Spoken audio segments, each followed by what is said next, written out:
Eu queria convidar você para meditar no Evangelho de Lucas, no capítulo 8,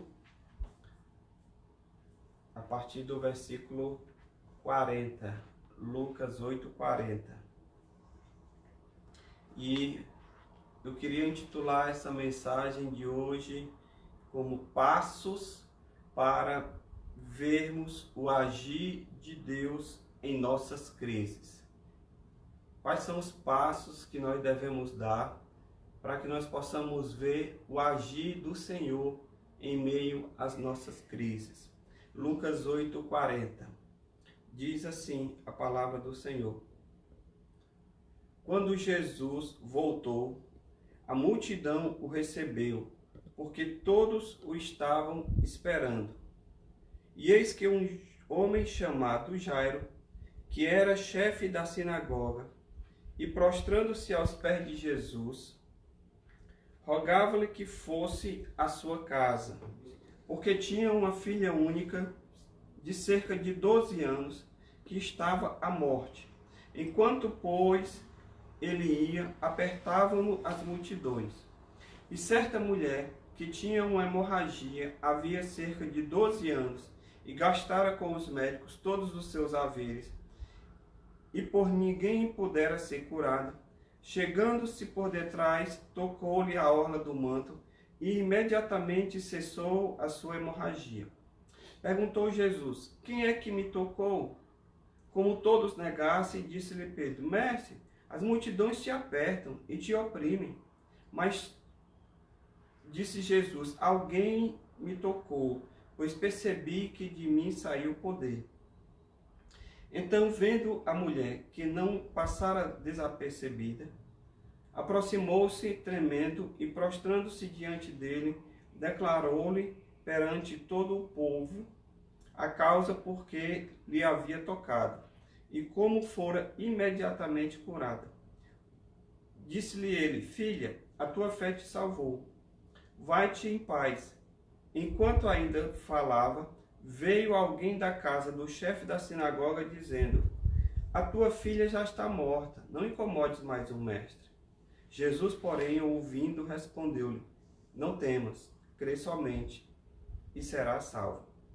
Tendo chegado à casa, a ninguém deixou entrar com ele, senão a Pedro, João, Tiago e o pai e a mãe da menina. E todos choravam e pranteavam. Ele, porém, disse: Não choreis, ela não está morta, mas dorme. E riam-se dele, sabendo que ela estava morta. Então, ele, tomando-lhe a mão, exclamou: Menina, levanta-te. E o seu espírito voltou, e ela se levantou imediatamente. E Jesus mandou que lhe desse de comer. E seus pais ficaram maravilhados. E ele mandou-lhes que a ninguém contassem o que havia sucedido. A vida é dinâmica, né? Nós passamos na vida por momentos felizes, por momentos difíceis, por momentos bons, por momentos ruins. E esse momento que nós estamos vivendo, especialmente, não apenas um problema localizado, mas um problema que é a nível mundial, com essa pandemia do coronavírus, com certeza nós como humanidade, nós estamos passando por um momento difícil. Eu acredito, inclusive, que o mundo não será mais o mesmo depois desse problema. Então nós estamos passando uma crise sem precedentes na história da humanidade, porque as outras epidemias que já aconteceram na história, elas aconteceram em momentos em que não havia tanta conexão, em que não havia tanta interligação entre os lugares. E aí, por mais que ela tenha dizimado pessoas, ela ficou mais localizada em alguns territórios, em alguns países. Agora, com toda essa interconexão que existe no mundo, com voos, com aviões, com toda essa mobilidade que existe, essa epidemia, ela adquiriu o status de pandemia, que é quando ela não fica mais localizada, mas ela já se expandiu e ela já está generalizada, e é esse momento que nós estamos vivendo, esse momento de crise, esse momento em que estamos diante de uma ameaça real de morte, que inclusive já tem ceifado muitas vidas. E aí, muitas pessoas se perguntam, o que fazer? Como proceder? Qual a atitude para poder atravessar esse momento de crise? Porque a questão não é só higienizar as mãos, colocar uma máscara. Esses aí são os cuidados que nós devemos seguir, é o protocolo que está indicado. E estamos, inclusive, agora seguindo o protocolo do isolamento social. Mas a grande questão que se levanta é como agir espiritualmente, como agir emocionalmente, como lidar com essa situação, de forma que os efeitos deletérios dela, os efeitos ruins, eles possam ser superados e nós possamos passar do outro lado, ver uma nova circunstância. O texto que nós lemos hoje, ele fala aqui da vida de Jairo. Jairo, ele passou por uma crise pessoal, ele passou por um momento difícil na sua vida, em que a sua filha adoeceu e que ele precisou da ajuda de Jesus. E ele se dispôs a ir em busca de Cristo. E eu gostaria de examinar com você quais foram os passos que Jairo deu para superar a crise pela qual ele estava passando. E a partir do exemplo de Jairo, nós podemos também nos inspirar a ter essas mesmas atitudes, dar esses mesmos passos que Jairo deu, porque ele foi bem sucedido para sair da sua crise. E que nós também precisamos sair dessa crise. Então, como é que nós vamos enfrentar?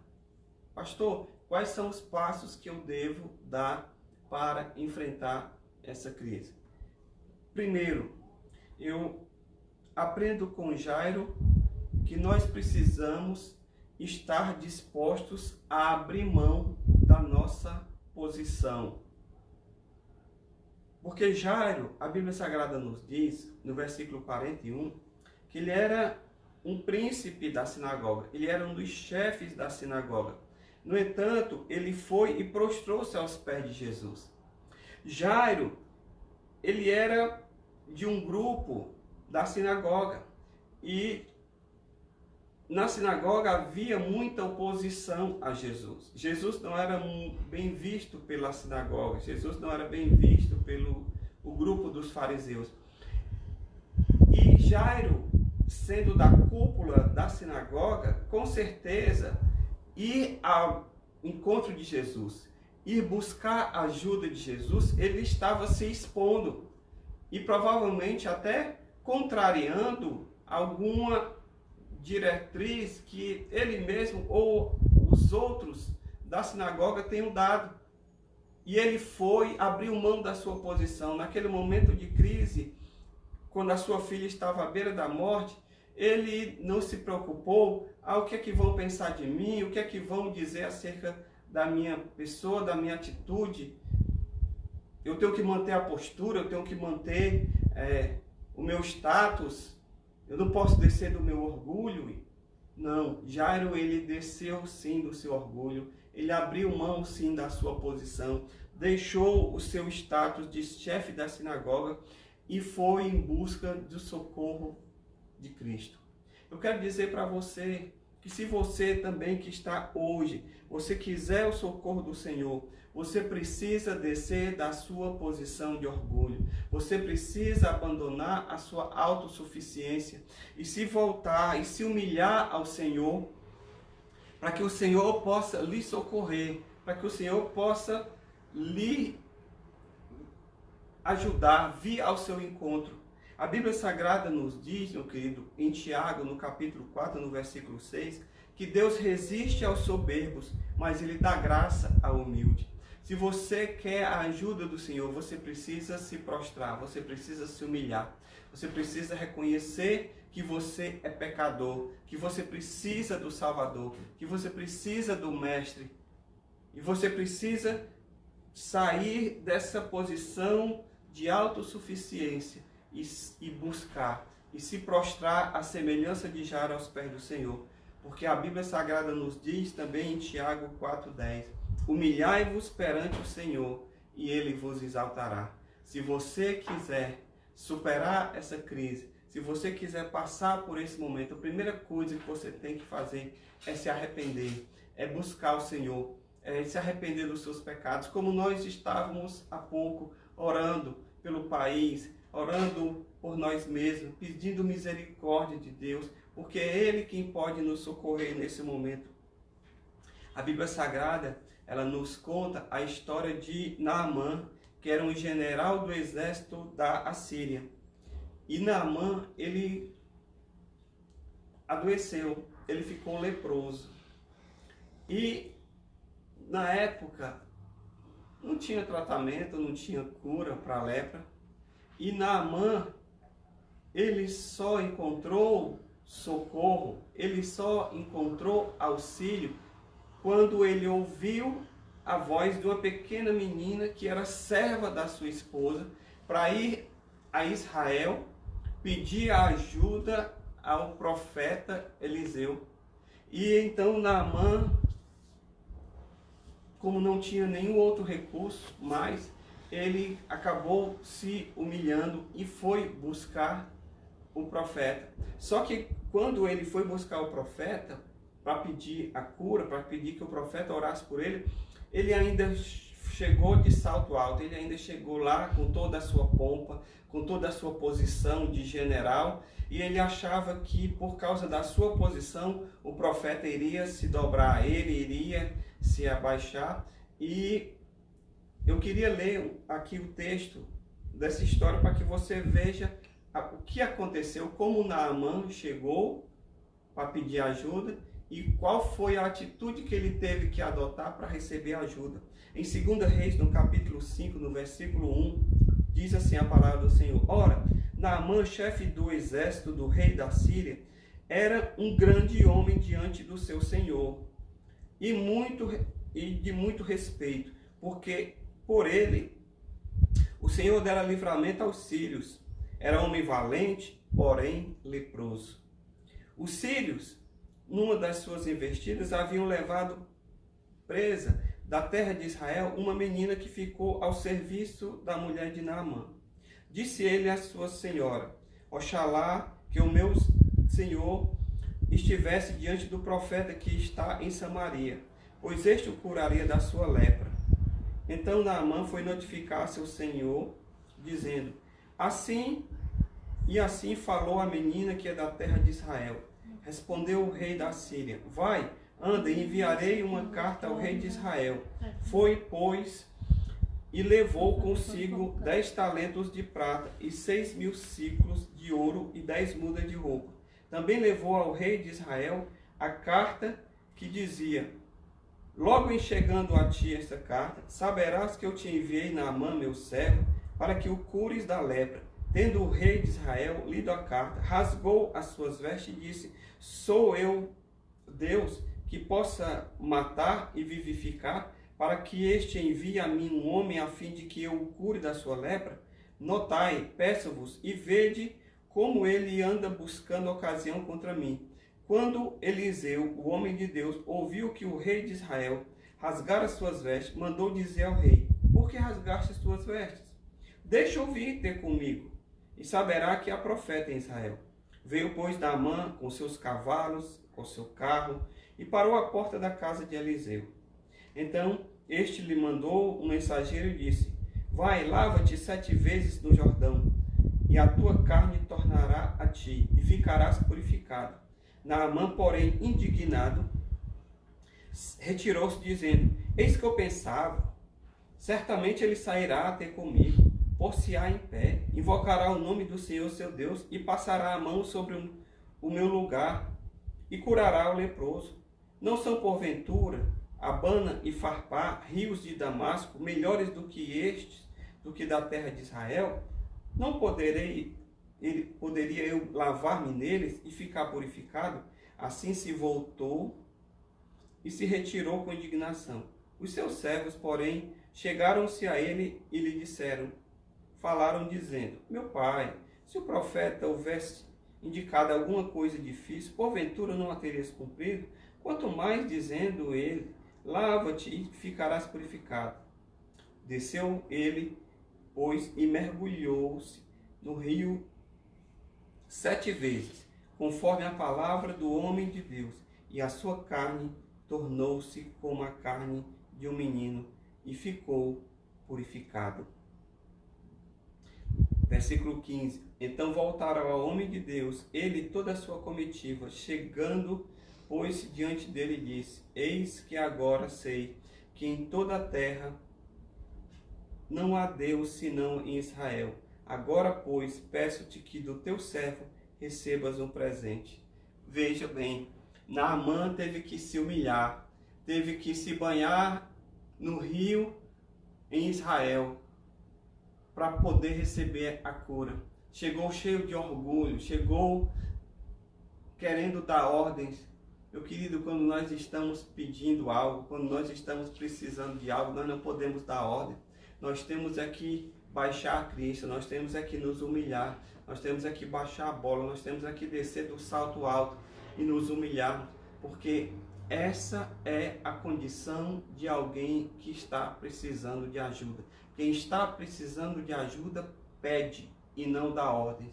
É assim que aconteceu com Jairo, assim aconteceu com Naamã e assim precisa acontecer comigo e com você. A palavra de Deus diz: perto está o Senhor dos que têm um coração quebrantado e salva os contritos do espírito. Perto está o Senhor dos que têm um coração quebrantado. Eu preciso me quebrantar. Você precisa se quebrantar diante de Deus. E no Salmo 51, no versículo 17, ele diz: o sacrifício aceitável a Deus é um espírito quebrantado. Ao coração quebrantado e contrito, tu não desprezarás, ó Deus. Portanto, eu quero lhe dizer, se você quiser experimentar o socorro do Senhor e ver o agir de Deus no meio da sua crise, você precisa se despir de todo orgulho, de toda autossuficiência e se humilhar debaixo da potente mão de Deus. Primeiro passo para a gente enfrentar uma crise é a gente estar disposto a abrir mão de algo, de nos prostrarmos diante do Senhor, de nos humilharmos diante do Senhor, para que Ele possa nos ouvir e nos socorrer. A segunda coisa que eu aprendo aqui nesse texto, acerca da atitude de Jairo, e que nós podemos trazer para as nossas vidas, é que nós precisamos compreender que em algumas circunstâncias, a nossa condição e os nossos recursos, eles são inúteis para resolver o nosso problema. Em algumas circunstâncias, os recursos que eu tenho, a condição que eu tenho, são totalmente inúteis para solucionar o problema pelo qual nós estamos passando. Em Lucas, no capítulo 8, no versículo 42, o texto diz que Jairo tinha uma única filha, quase 12 anos, que estava à morte. Ou seja, aquilo que era precioso para Jairo, a sua filha, estava acometida de uma doença que estava levando à morte. E Jairo, com toda a sua posição, com todo o seu status, com todo o seu dinheiro, nada conseguiu curar aquela criança que estava à beira da morte. Os recursos que ele tinha para aquele momento se mostraram ineficazes, se mostraram sem valia. E é isso que a gente precisa entender. Nós estamos exatamente hoje nessa mesma situação. A humanidade está diante de um inimigo invisível e que Todos nós estamos hoje dentro das nossas casas, porque os nossos recursos, eles são impotentes, são incapazes de resolver o problema. Nós não temos um remédio, nós não temos uma vacina. E a única coisa que nós podemos fazer hoje, por incrível que pareça, é tentar nos proteger, é tentar nos esconder para ficarmos menos vulneráveis ao vírus. Então, estamos impotentes. Os governos estão fazendo ações, mas não têm conseguido debelar o problema. O vírus tem matado milhares de pessoas em diversos países. Por quê? Porque muitas vezes os recursos e as nossas condições não são suficientes para enfrentarmos uma crise.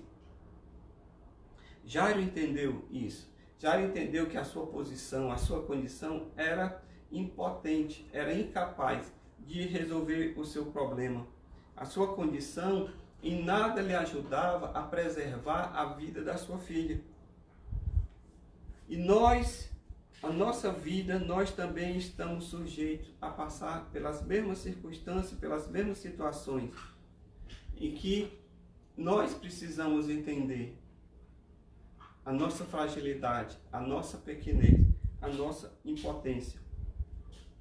Jesus, ele nos trouxe um grande ensinamento, tanto em relação à vida física, à vida terrena, quanto também em relação à vida eterna.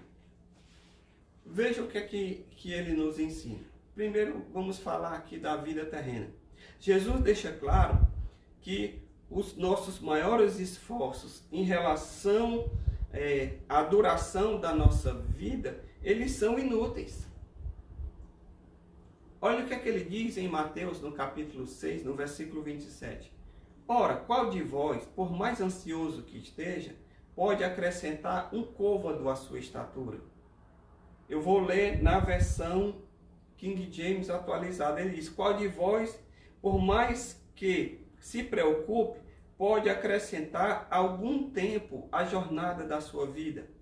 Essa simplesmente é uma das afirmações mais duras, mais difíceis de aceitarmos, de engolirmos.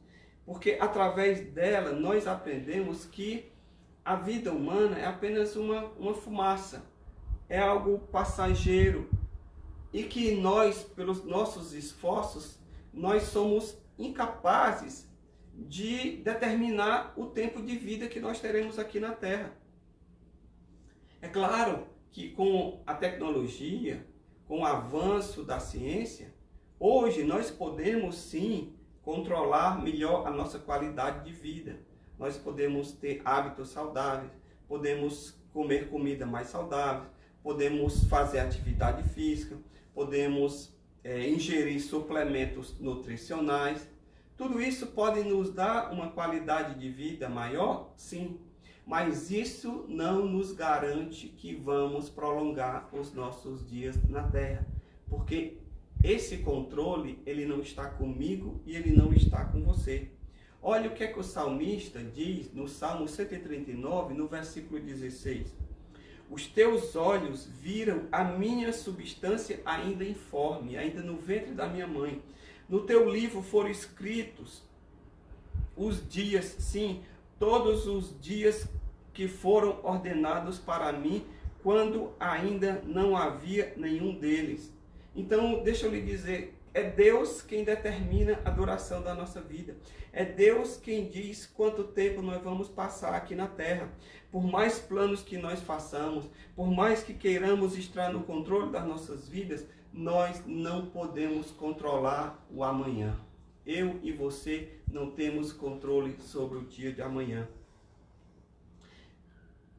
E é por isso que Tiago, no capítulo 4, no versículo 13, ele fala isso. Ele diz, e agora, vós que dizeis, hoje ou amanhã iremos a tal cidade, lá passaremos um ano, negociaremos, ganharemos. No entanto, não sabeis o que sucederá amanhã. Que é a vossa vida? Sois um vapor que aparece por um pouco e logo se desvanece. Em lugar disso, devia dizer: se o Senhor quiser, viveremos e faremos isto ou aquilo. Quantas pessoas estavam planejando o dia de amanhã? Eu mesmo estava com viagem planejada para tirar férias agora em abril, passagem comprada, hotel reservado. E onde eu estou agora? Estou aqui dentro de casa, recluso, numa quarentena, aguardando as recomendações das autoridades sanitárias para poder sair. Nós não temos controle sobre a nossa vida.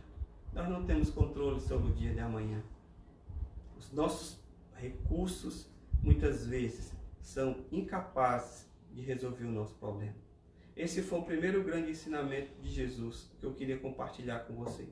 Um outro ensinamento de Jesus, ele já não fala mais só da vida aqui na terra. Ele fala da vida eterna. Jesus nos ensina que a nossa salvação eterna, ou seja, aquilo que é mais essencial, inclusive mais precioso do que a nossa vida aqui na terra, do que a nossa vida física, também não pode ser obtida pelos nossos esforços, nem pela nossa condição pessoal.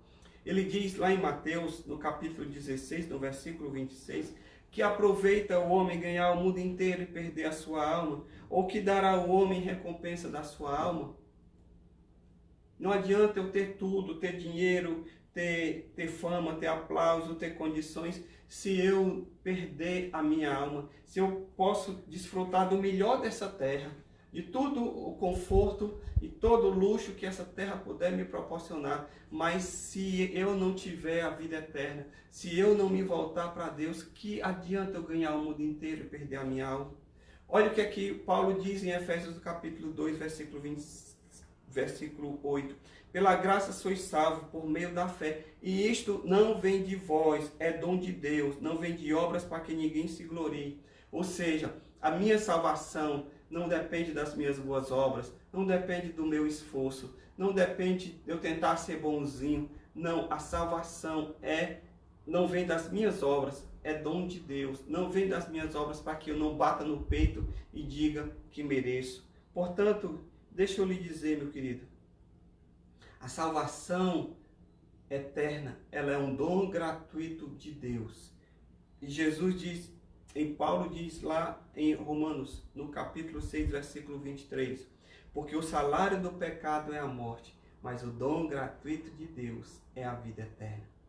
Então, veja, nem a vida aqui na terra você tem controle, e a vida eterna é Deus quem te dá. Portanto, a sua condição, a sua posse, os seus recursos são incapazes de te dar aquilo que é mais precioso nessa vida. Por isso, você precisa entender que precisa se voltar para Deus, porque nele é que está tudo. Nele estão os recursos, nele está toda a condição, nele está o poder para nos livrar e nos fazer passar pela crise.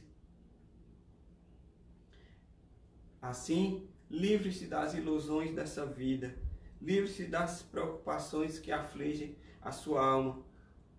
Entregue a sua vida, entregue seus planos, entregue o seu cuidado, entregue o seu coração ao Senhor. Muitas pessoas buscam trabalhar hoje, vou trabalhar, vou ganhar dinheiro para eu garantir o meu futuro, e muitas vezes esse futuro nem chega. Muitas vezes a vida delas é ceifada antes, ou por um acidente, ou por uma doença terminal. Você precisa entender que aquilo que você tanto quer ter controle, você não tem. Você não tem controle. As suas posses, as suas condições não lhe dão controle da sua vida, nem nessa terra e nem na eternidade. O que é que eu devo fazer então? Reveja as suas prioridades, para que você possa estar preparado não só para essa vida, mas para a vida eterna. Jesus nos diz o segredo lá em Mateus, no capítulo 6, no versículo 33. Ele diz: busque primeiro o reino de Deus e a sua justiça, e todas as coisas vos serão acrescentadas. E no versículo 34, não vos inquieteis pelo dia de amanhã, porque o dia de amanhã cuidará de si mesmo. Basta cada dia o seu mal. Não viva na ilusão dessa filosofia predominante no mundo hoje. Qual é a filosofia predominante no mundo? É de que o dinheiro é a solução de todos os problemas. Não é à toa que nós temos um humorista cearense aqui chamado Falcão, que ele diz, a grande máxima dele é: dinheiro não é tudo, mas é 100%. Será se é verdade? Veja, o dinheiro pode comprar uma casa, mas não pode comprar um lar, uma família. O dinheiro pode comprar uma prostituta, mas ele não pode comprar uma fiel esposa e um marido companheiro. O dinheiro pode comprar uma criança, mas não pode comprar um filho. O dinheiro pode comprar um bajulador interesseiro, mas não pode comprar um amigo. O dinheiro pode comprar um diploma, mas não pode comprar conhecimento e a genuína educação. Dinheiro pode comprar um professor, mas não pode comprar um educador. Dinheiro pode comprar o ego de uma pessoa, mas não pode comprar a sua consciência. O dinheiro pode comprar hospitais, drogarias, plano de saúde, mas o dinheiro não pode comprar a saúde. Então, meu querido, deixa eu lhe dizer, o dinheiro pode comprar quase tudo, menos a Deus e a um homem e uma mulher de caráter e de consciência. Você precisa entender que nem tudo nesta vida é comercializável, nem tudo está à venda, pois nem tudo que se pode contar importa, e nem tudo que importa pode ser contado. Que você possa entender que todos os seus recursos e toda a sua condição, muitas vezes, são insuficientes e incapazes para resolver os seus problemas. Terceiro, saiba que quando você tem uma atitude de fé, essa atitude de fé, ela move o coração e o braço de Deus em seu favor. No versículo 42, após Jairo procurar a Cristo, Jesus se comoveu com a situação e Jesus se dispôs a ir à casa de Jairo imediatamente. O texto diz: enquanto, pois, ele ia, apertava a multidão. Jesus parou tudo o que ele estava fazendo para atender a solicitação de Jairo, porque viu em Jairo fé, viu em Jairo uma atitude de confiança. A firme demonstração da fé de Jairo moveu o coração de Deus, moveu o coração de Jesus, e ele prontamente se dirigiu à casa de Jairo. A Bíblia Sagrada nos diz que é necessário haver fé por parte daquele que busca a Deus.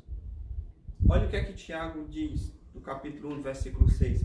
Peça, porém, com fé, não duvidando, pois o que duvida é semelhante à onda do mar, que é sublevada e agitada pelo vento. Não pense tal homem que receberá do Senhor alguma coisa, homem vacilante que é, e inconstante em todos os seus caminhos. A Bíblia Sagrada nos conta a história de um centurião romano. O que é um centurião? É um general, é um soldado que tem abaixo do seu comando uma centúria, ou seja, uma quantidade de 100 soldados debaixo do seu comando. E ele, certa vez, ele procurou Jesus para pedir a cura de um criado seu, de um empregado seu que era paralítico. E ele então busca a Cristo numa atitude de fé. E eu queria ler a história dele para que você possa ver qual foi a atitude que ele teve e o impacto que essa atitude dele teve no coração de Jesus. Está em Mateus, no capítulo 8, no versículo 5. Olha o que é que o texto diz. Tendo Jesus entrado em Cafarnaum, chegou-se a ele um centurião que lhe rogava, dizendo: Senhor, o meu criado jaz em casa paralítico e horrivelmente atormentado. Respondeu-lhe Jesus: Eu irei e o curarei. O centurião, porém, replicou-lhe: Senhor, não sou digno de que entre debaixo do meu telhado, mas somente dize uma palavra e o meu criado há de sarar. Pois também eu sou um homem sujeito à autoridade, e tenho soldados às minhas ordens, e digo a este: vai, e ele vai, e ao outro: vem, e ele vem, e ao meu servo: faz isto, e ele faz. Jesus, ouvindo isso, admirou-se e disse aos que o seguiam: em verdade vos digo, que a ninguém encontrei em Israel com tamanha fé. Ou seja, aquele centurião, ele disse: Senhor, o Senhor não precisa nem ir na minha casa. Se o Senhor der a ordem, o meu servo, o meu criado vai ser curado à distância. Eu creio que tu tens poder. E aquilo moveu o coração de Jesus. Aquilo trouxe um grande impacto no coração de Jesus. Porque quando nós demonstramos fé, a fé é aquilo que move o braço de Deus em nosso favor.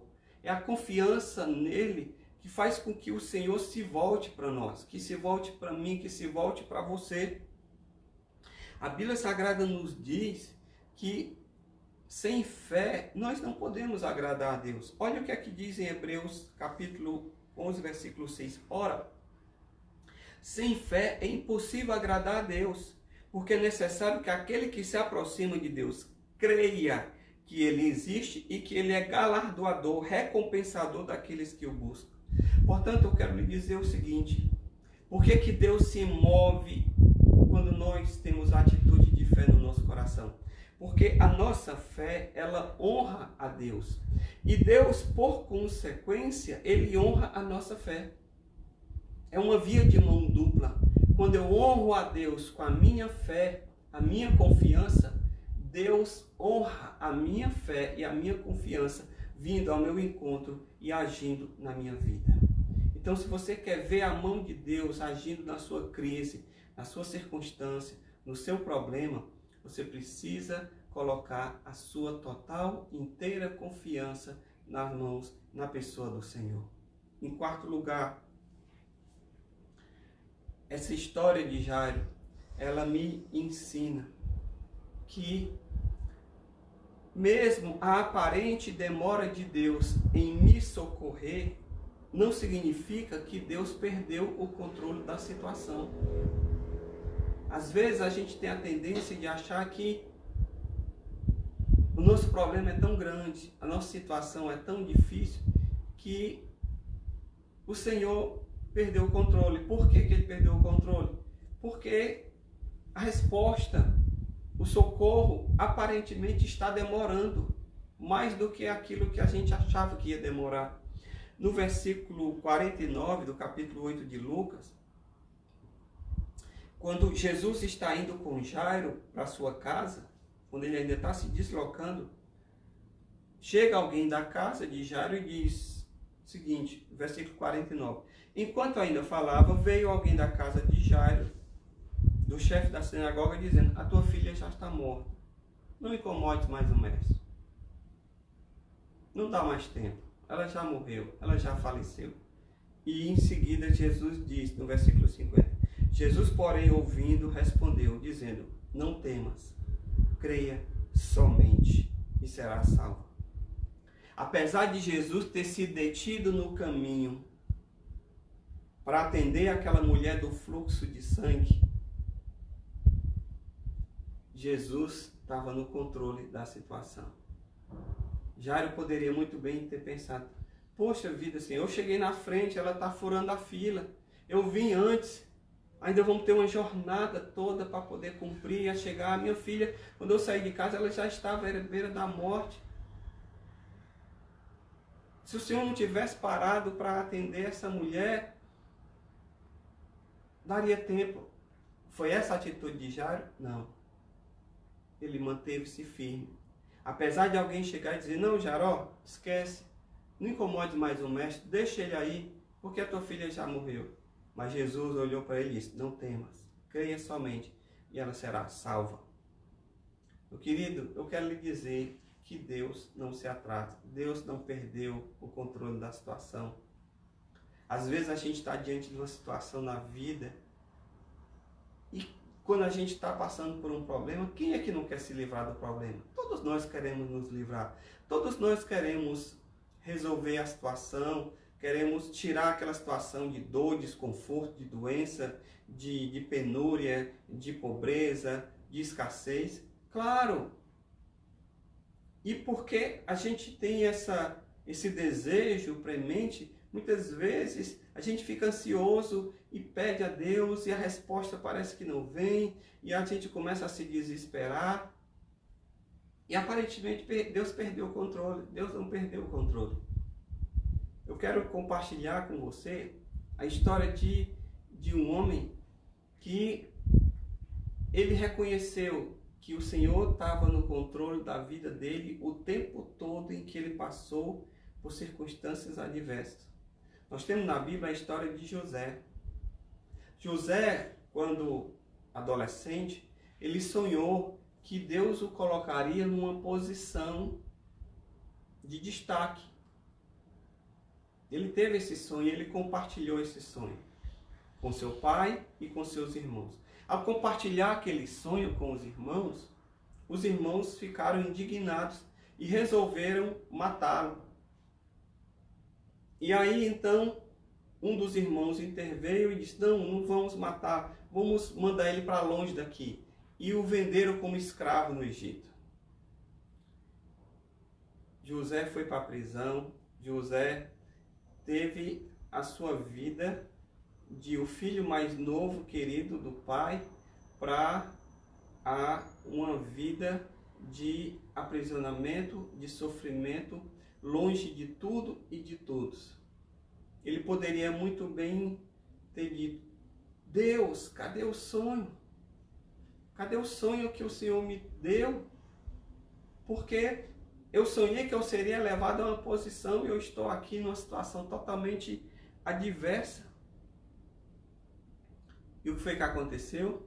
Deus não o abandonou. Deus o honrou e ali na prisão Deus foi com ele e ele foi aos poucos conseguindo uma posição de destaque. Deus deu a ele um sonho e esse sonho, a interpretação do sonho, na verdade, de Faraó que teve o sonho, José interpretou o sonho de Faraó e ele foi tirado da prisão e colocado como a segunda pessoa que estava no comando do Egito.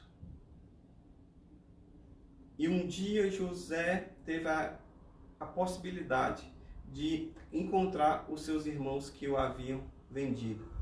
E José, então, depois que ele revela para esses irmãos quem ele é, a identidade para esses irmãos, ele fala algo que eu queria ler com você aqui em Gênesis, no capítulo 45, a partir do versículo 4. Diz assim o texto: José disse mais a seus irmãos: chegai-vos a mim, peço-vos. E eles se achegaram. E então ele prosseguiu: eu sou José, vosso irmão, a quem vendestes para o Egito. Agora, pois, não vos entristeçais, nem vos aborreçais, por me haverdes vendido para cá, porque para preservar a vida é que Deus me enviou adiante de vós. Porque já houve 2 anos de fome na terra, e ainda restam 5 anos em que não haverá lavoura nem cega. Deus enviou-me adiante de vós, para conservar-vos descendência na terra, e para guardar-vos em vida por um grande livramento. Assim não foste vós que me enviaste para cá, senão Deus. Veja, José entendeu que Deus não havia perdido o controle da situação. Por mais que o tempo tivesse passado e aparentemente as coisas não tivessem acontecido como ele queria, depois ele entendeu, Deus deu a ele o entendimento de que tudo aquilo estava no plano, no propósito e no controle de Deus para a sua vida. Meu querido, deixa eu lhe dizer, Deus não se atrasa, Deus não perde o controle. o Senhor tem todo o controle. O Senhor tem o controle do tempo e das estações. O Senhor, nos seus atributos de onipresença, onisciência e onipotência, Ele tem um total controle sobre as nossas vidas. Sabe por quê? Porque Deus, na sua onipresença, Ele está vendo tudo o que nos acontece. Deus, na sua onisciência, Ele nunca é pego de surpresa por falta de conhecimento. E Deus, pela sua onipotência, Ele nunca enfrenta um problema maior do que a sua capacidade de resolver. Então, deixa eu lhe dizer uma coisa. O Senhor, Ele está no controle. Não se desespere. Não ache que Deus lhe abandonou, porque o Senhor não abandona os seus filhos. A sabedoria popular diz o quê? Deus tarda, mas não falha. E essa sabedoria popular, ela está equivocada, porque Deus não tarda e Deus não falha. O nosso relógio é que geralmente é diferente do relógio de Deus. Mas eu quero lhe dizer uma coisa: mantenha firme a sua esperança. Viva na dependência de Deus, que Ele é soberano sobre nós, na sua sabedoria infinita, no seu tempo e ao seu modo. O Senhor fará aquilo que é melhor para a nossa vida. É aquilo que Paulo fala lá em Romanos 8, 28. Sabemos que todas as coisas contribuem juntamente para o bem daqueles que amam a Deus, daqueles que são chamados segundo o seu propósito. Em quinto lugar, se você quiser enfrentar a crise e superar, você precisa chamar a Deus para dentro do seu problema. Você precisa dizer: Senhor, vem aqui comigo. Sozinho eu não posso. Sozinho eu não tenho capacidade. Sozinho eu não tenho condição. Senhor, vem para dentro da minha situação. No versículo 51, o texto diz que, tendo Jesus chegado à casa de Jairo, Jairo levou Jesus para dentro da sua casa, que era ali onde estava o seu problema. Era ali onde estava a situação que ele estava enfrentando. Jairo não tentou resolver o seu problema sozinho, mas ele apelou não para os seus recursos, mas ele procurou os recursos de Jesus, para que Jesus tomasse aquele problema em suas mãos. O F.B. Meyer, um comentarista bíblico, ele diz o seguinte: a grande tragédia da vida não são as orações não respondidas, mas as orações que não foram feitas. Então, ore ao Senhor. Traga Deus para dentro dos seus problemas. Não deixe de orar. Não deixe de colocar diante do Senhor. Traga o Senhor para dentro dos seus problemas, porque a maior tragédia não é uma oração não respondida. A maior tragédia é uma oração não feita, não realizada, não proferida. O rei Josafá, a história que todos nós já conhecemos, lá de 2 Crônicas, ele estava diante de uma crise. De repente veio um exército grande contra ele e ele disse o que para Deus? Ele demonstrou medo, ele disse, teve medo. Em 2 Crônicas 20, no versículo 3, Josafá teve medo e pôs-se a buscar ao Senhor. Ou seja, ele trouxe Deus para dentro do seu problema. E no versículo 12, ele diz: ó nosso Deus, não nos julgarás, porque nós não temos força em nós mesmos para resistirmos a essa grande multidão que vem contra nós. Não sabemos o que havemos de fazer, porém os nossos olhos estão postos em Ti. Ele trouxe Deus para dentro do problema dele. Ele trouxe o Senhor para dentro da situação. E Deus veio, e Deus interveio, e Deus agiu naquela situação. Tanto que o Senhor disse para ele, em resposta à oração de Josafá, o Senhor disse no versículo 17, nessa batalha não tereis que pelejar. Postai-vos, ficai parados e vede o livramento que o Senhor vos concederá. Não temais, nem vos assusteis. Amanhã saí-lhes ao encontro, porque o Senhor é convosco. E o texto diz que Deus pôs emboscadas e os próprios inimigos brigaram entre si e se destruíram. E grande foi o livramento que ele teve da parte do Senhor. Por quê? Porque ele não quis resolver o problema sozinho. A mesma forma, não queira resolver o seu problema sozinho. Antes chame ao Senhor para participar da solução do problema. Peça a Deus que venha para o centro da situação que vai ser tratada. Que Jesus venha para o lugar onde está o alvoroço na sua vida, na sua casa, na sua situação, na sua saúde, nas suas finanças. Peça ao Senhor. Aceite o conselho de Davi no Salmo 37, no versículo 5, quando ele diz: entrega ao Senhor, entrega teu caminho ao Senhor, confia nele e o mais ele fará. Traga a Deus para dentro da sua situação. Em sexto lugar, eu quero que você saiba o que é que você pode aprender aqui com Jairo. É que o Senhor, ele tem sempre um olhar diferente para a sua situação. Nós, quando estamos diante do problema, nós vemos de uma forma, mas Deus, ele sempre vê de outra forma, porque Deus conhece coisas que nós não conhecemos. Ele vê circunstâncias que para nós estão imperceptíveis. O olhar de Deus sobre o nosso problema geralmente é diferente do nosso olhar. Veja no versículo 53 de Lucas. O texto diz: e riam-se dele, sabendo que estava morta. Quando Jesus disse para a criança que quando Jesus disse para Jairo que a criança não estava morta, apenas dormia, as pessoas que estavam ali na casa de Jairo, chorando, pranteando, começaram a rir. Começaram a rir de Jesus. Por quê? Porque elas sabiam que aquela criança estava morta.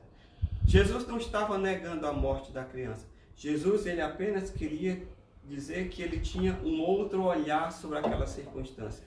E ele via aquela situação não como sendo sem solução, mas ele estava ali para trazer a solução, porque o olhar do Senhor é diferente do nosso olhar. Enquanto todos viam a menina morta e o caso sem solução, Jesus via a menina viva, porque ele via a situação de um outro ângulo. Eu me lembro agora de outra situação na Bíblia, quando o povo de Israel estava saindo do Egito. Deus havia mandado as pragas, Faraó havia concordado em liberar o povo. E o povo então sai em busca da terra prometida. Mas depois Faraó se arrepende. E ele então lança-se numa perseguição ao povo de Israel. E o povo de Israel está saindo, está caminhando em direção ao lugar que o Senhor haveria de levá-los. E quando eles de repente olham para trás, lá está vindo Faraó com todo o seu exército novamente contra eles. E o povo então se desespera. Mas Deus estava no controle da situação. Por quê? Porque foi o Senhor que endureceu o coração de Faraó. Veja comigo onde é que está essa história, em Êxodo, no capítulo 14, no versículo 4. O texto diz assim: eu endurecerei o coração de Faraó e ele os perseguirá. Glorificar-me-ei em Faraó e em todo o seu exército, e saberão os egípcios que eu sou o Senhor. No versículo 8, porque o Senhor endureceu o coração de Faraó, o rei do Egito, e este perseguiu os filhos de Israel, pois os filhos de Israel saíam afoitamente. Versículo 10, quando Faraó se aproximava, os filhos de Israel levantaram os olhos, e eis que os egípcios marchavam atrás deles, pelo que tiveram muito medo os filhos de Israel e clamaram ao Senhor. No versículo 11, disseram a Moisés, o que foi que eles disseram no versículo 12? Não é isto o que te dissemos no Egito? Deixa-nos que sirvamos aos egípcios, pois melhor nos fora servir aos egípcios do que morrermos nesse deserto. Eles estavam dizendo, olha, por que você trouxe-nos aqui, Moisés? Para que nos tirar do Egito? A gente deveria ter ficado era lá como escravo, padecendo como estavam padecendo. A gente preferia aquela situação de escravidão do que vir agora morrer aqui no deserto pela mão do próprio Faraó. E no versículo 13, Moisés, porém, disse ao povo, não temais, estai quietos e vede o livramento do Senhor, que ele hoje vos fará. Porque aos egípcios que hoje vistes, nunca mais os tornareis a ver. Moisés estava antenado com Deus. Moisés sabia que o Senhor tinha o controle da situação, que Deus não estava vendo aquela situação ali como uma situação final, como o fim da vida deles, como a destruição e a morte de todos eles. Mas ele disse, olha, calma aí. Vocês estão vendo esses egípcios que vocês estão vendo contra nós? Vocês nunca mais o verão. E não vai ser porque vocês vão morrer, mas é porque o Senhor vai dar o escape. Meu querido, Deus sempre tem um olhar diferente da situação. E eu não vou ler o resto da história, mas o resto da história diz que os soldados de Faraó se afogaram no mar e todos eles morreram. E o povo prosseguiu adiante para cumprir o seu destino estabelecido pelo Senhor.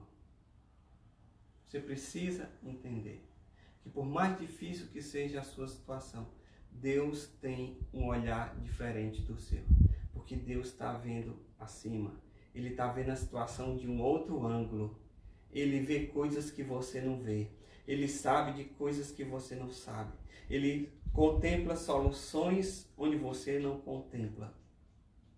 Ele tem o poder de mudar circunstâncias, de mudar tudo, para poder fazer a sua vida dar certo. Então você precisa entender. Quer ver um outro exemplo? Na história de Israel, certa vez o rei da Síria vinha guerrear contra Israel. E todos os planos que o rei da Síria fazia, Deus revelava a Eliseu, o profeta. O profeta ia e contava ao rei de Israel. Então, o rei da Síria nunca conseguia surpreender. Por quê?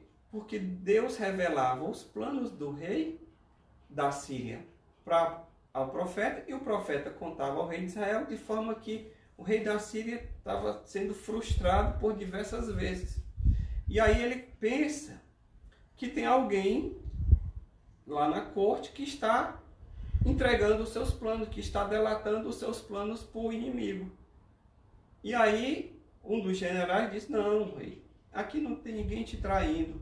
O problema é que eles têm lá um profeta chamado Eliseu, que ele sabe de tudo previamente, que a gente não sabe como é que ele sabe, só que eu e você sabemos, que era o Senhor que revelava a ele. E aí ele conta o rei de Israel, ele diz, ah é? Pois então vamos lá na casa desse sujeito, porque nós vamos já acabar com essa situação. E ele levou o seu exército contra a casa de Eliseu.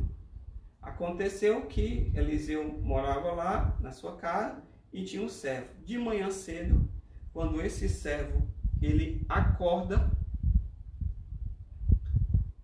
para sair de casa, veja o que é que o texto diz.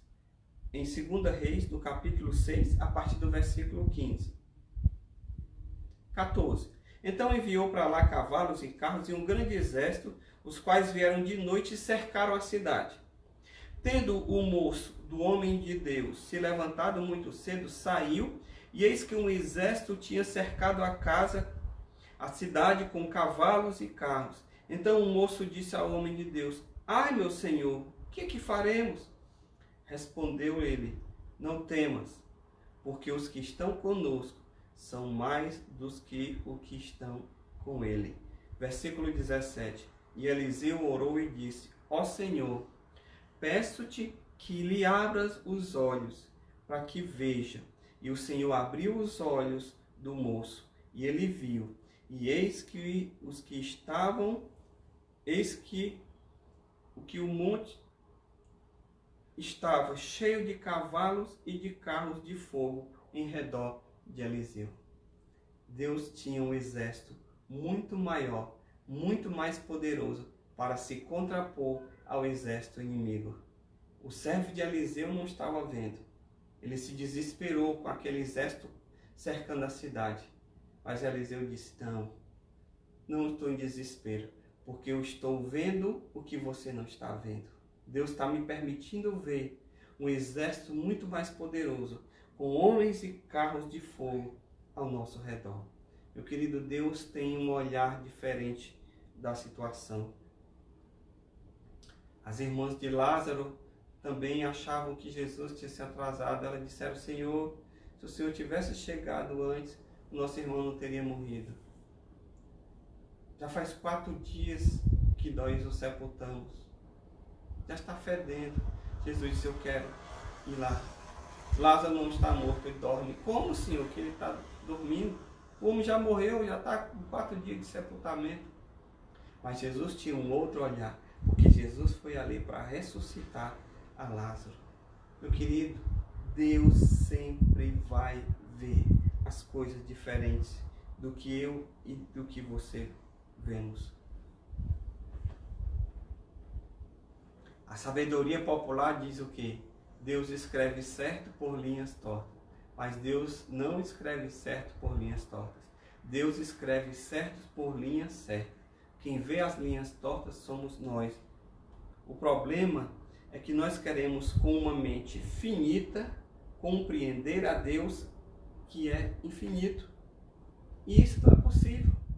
O próprio Deus diz que os caminhos dele são diferentes dos nossos. Olha o que é que diz aqui em Isaías 55:8. Porque os meus pensamentos não são os vossos pensamentos, nem os vossos caminhos os meus caminhos, diz o Senhor.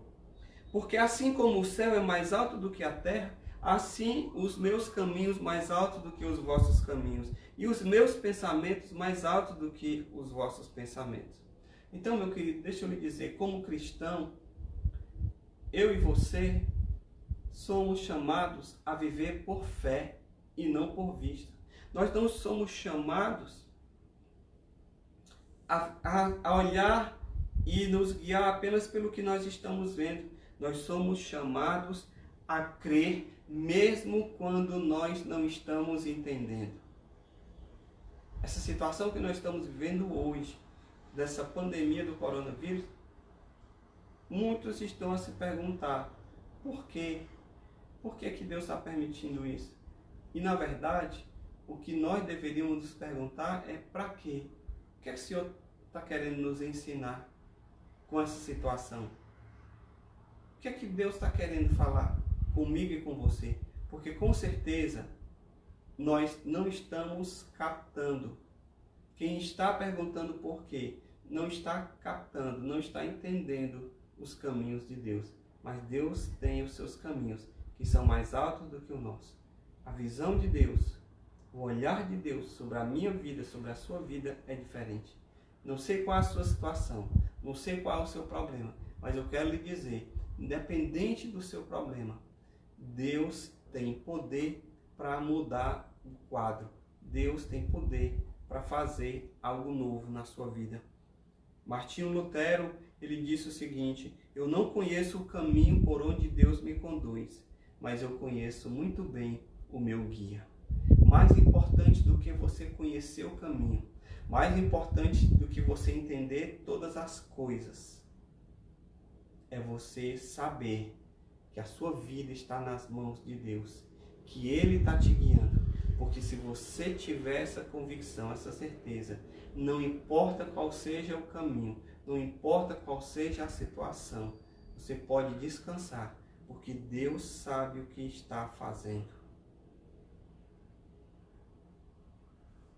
Sexto, qual é a atitude que eu preciso ter nesse momento?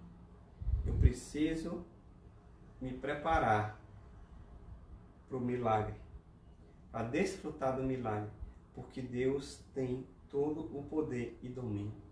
No versículo 55, a filha de Jairo, o texto diz que o seu espírito voltou e ela se levantou. Jesus ressuscitou aquela criança e a entregou viva para os seus pais. O diagnóstico humano era de morte. O diagnóstico de Jesus era de vida. A voz humana apenas zombou sem apresentar uma solução, mas a voz do Senhor transmitiu uma certeza e um final totalmente diferente. Jairo creu, por isso ele recebeu o seu milagre, que foi a ressurreição da sua filha.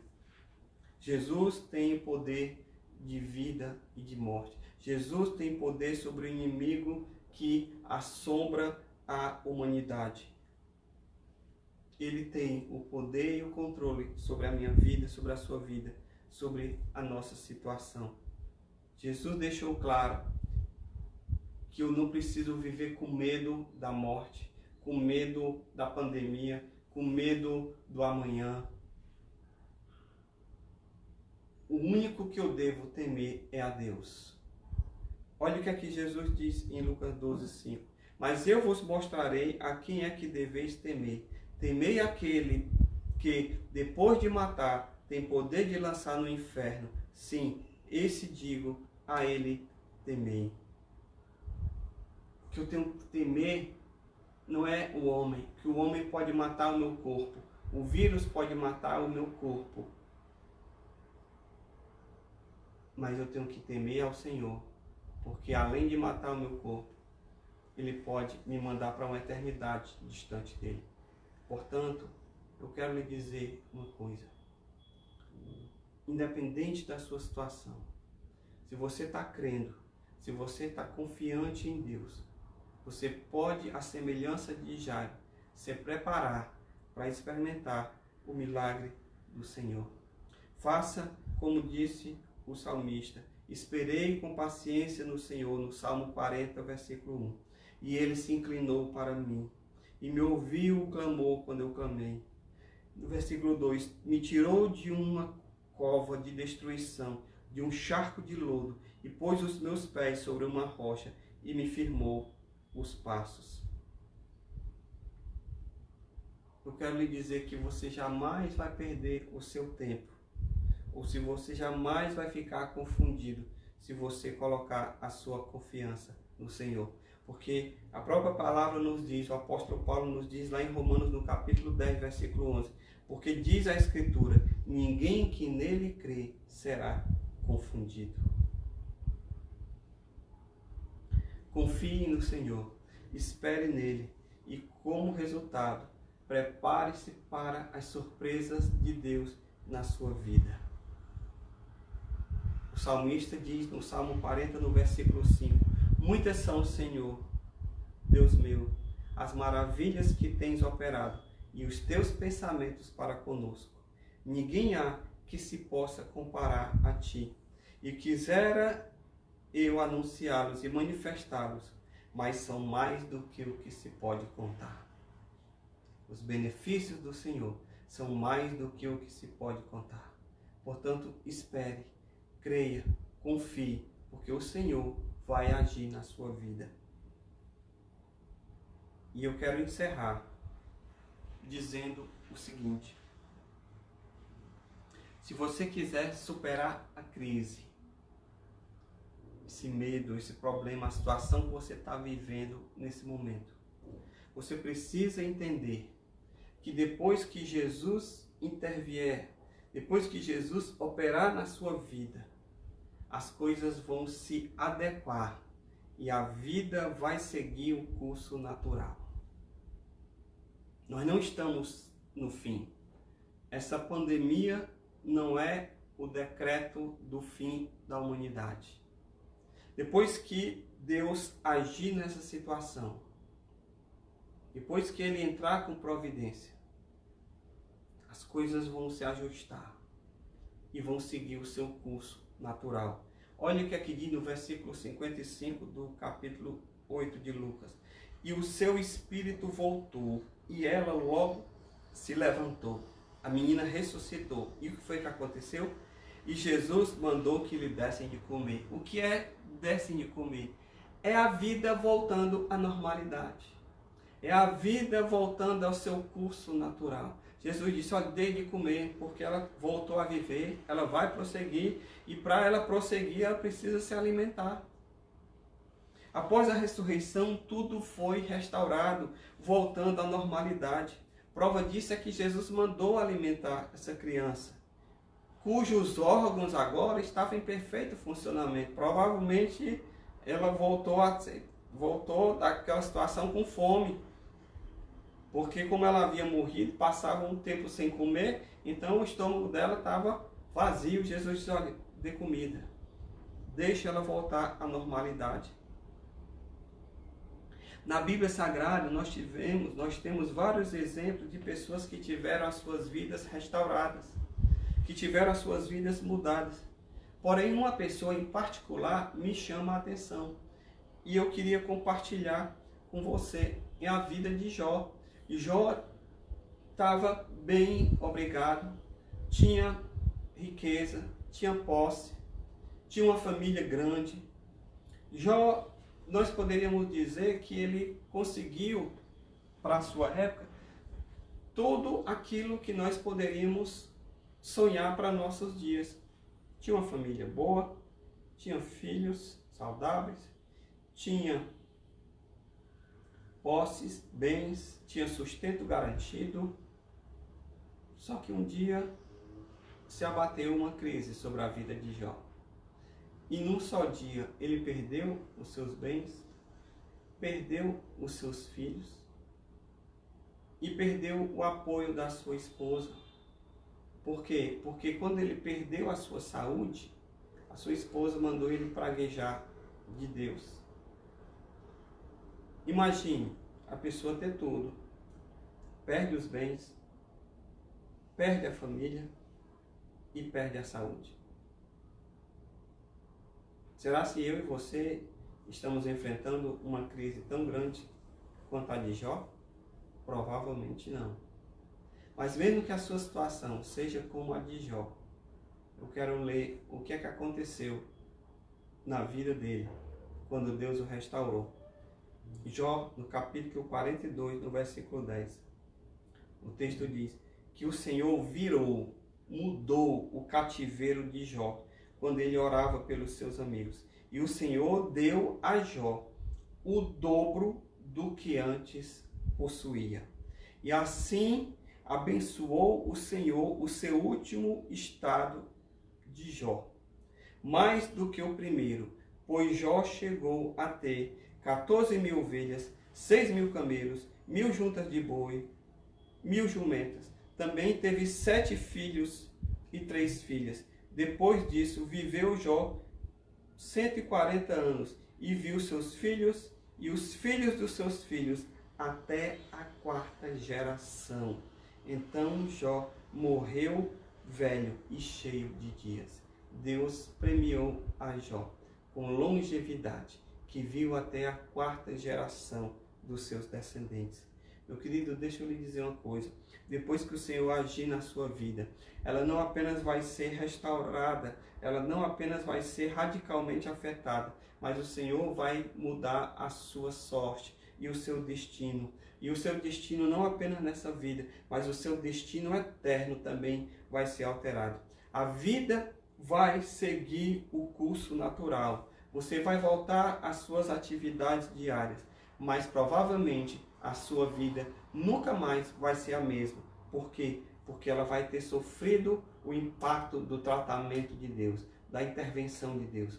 Alguns estão dizendo hoje, depois que esse problema passar, dessa pandemia tiver sido debelada, nós vamos voltar às nossas vidas, nós vamos voltar às nossas atividades, mas nós nunca mais seremos os mesmos, porque nós teremos aprendido algumas lições preciosas com esse momento de crise que nós estamos passando.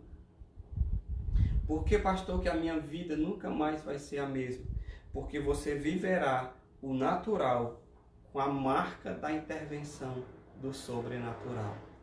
Que o Senhor possa, neste dia, te visitar aí onde tu estás, no meio da tua crise, da tua condição, e Ele possa, assim como Ele veio na vida de Jairo, reverter o cativeiro e transformar a tua vida e entrar com intervenção.